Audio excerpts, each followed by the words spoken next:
Voilà, on a les deux racines de la fonction dérivée 0 et 2. On a la fonction f de x. On va déterminer l'image de ces deux racines de la fonction dérivée. F de 0 est égal 2 fois 0 au carré c'est 0, 3 fois 0, 0. Ça va rester 3 au numérateur. 0 au carré c'est 0, moins 2 fois 0 c'est 0. Et c'est 2 qui reste au dénominateur, ce qui est égal à 1,5. Et f de 2 est égal 2 au carré c'est 4, 4 fois 2 c'est 8, moins 3 fois 2 c'est 6, plus 3, sur 2 au carré c'est 4, moins 2 fois 2 c'est 4, après plus 2. Les 2 là donnent 0. 8 moins 6 est égal à 2, 2 plus 3 est égal à 5. Donc on obtient 5 demi. F de 0 est égal à 5 demi, qui est égal à 2,5.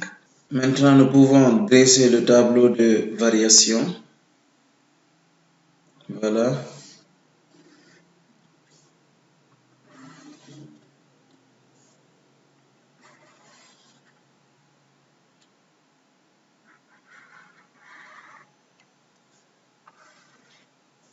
Nous avons x, f dérivé de x et f de x. Nous avons moins infini plus infini, le domaine de définition. Les racines de la fonction dérivée sont 0 et 2. Voilà, 0 et 2 annulent la fonction dérivée.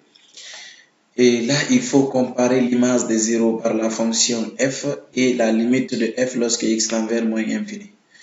Limite lorsque x tend vers moins infini de la fonction a donné 2.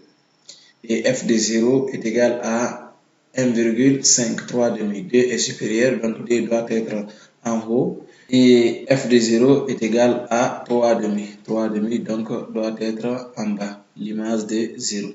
Voilà. Et donc là, la fonction décroît. Ici, c'est moins. F de 2 est égal à 5 demi. 5 demi est supérieur à 3 demi. C'est 2,5. Donc ça doit être en haut. Voilà, 5 demi. Donc ici, ça croît. On a l'image 5 demi. Et limite, lorsque x tend vers plus infini a donné 2. 2 est plus petit que 5 demi. Ça doit être en bas. 2. Donc là, aussi la fonction décroît. On a moins et là, on a plus. Et c'est ce que l'étude de signe de la fonction dérivée a donné. Moins plus moins. Donc là, c'est exact. Pour terminer avec la vidéo, il faut déterminer l'intersection de la courbe avec les axes afin de tracer la courbe.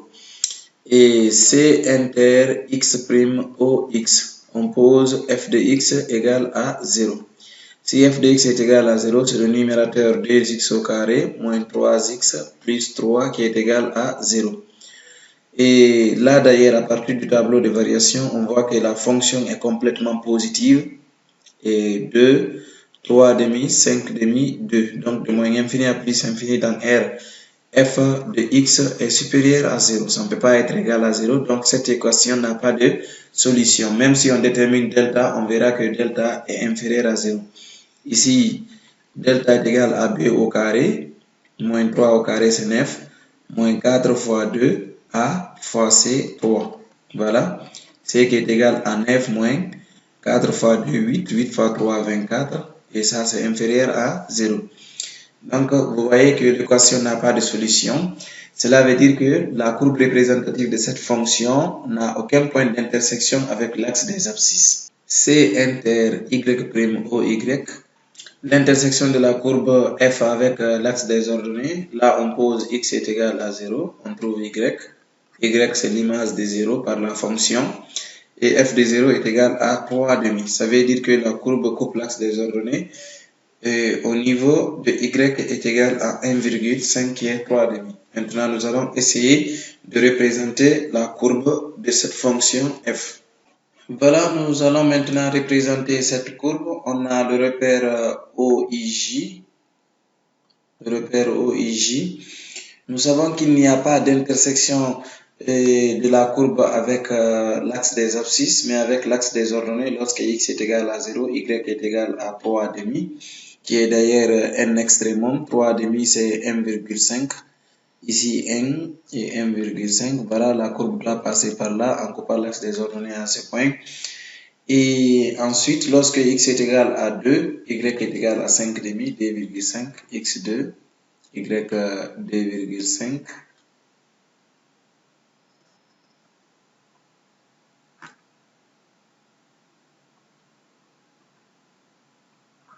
Voilà, lorsque x est égal à 2, y 2,5.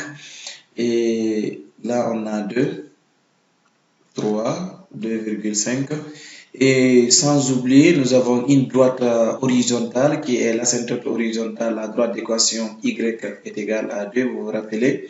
C'est cette droite qui est en couleur jaune, c'est une asymptote horizontale en moins infini et en plus infini.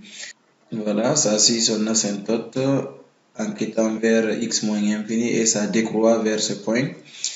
Après, elle croît vers x est égal à 2y5 demi. C'est le point qui est là, x2, y5 demi.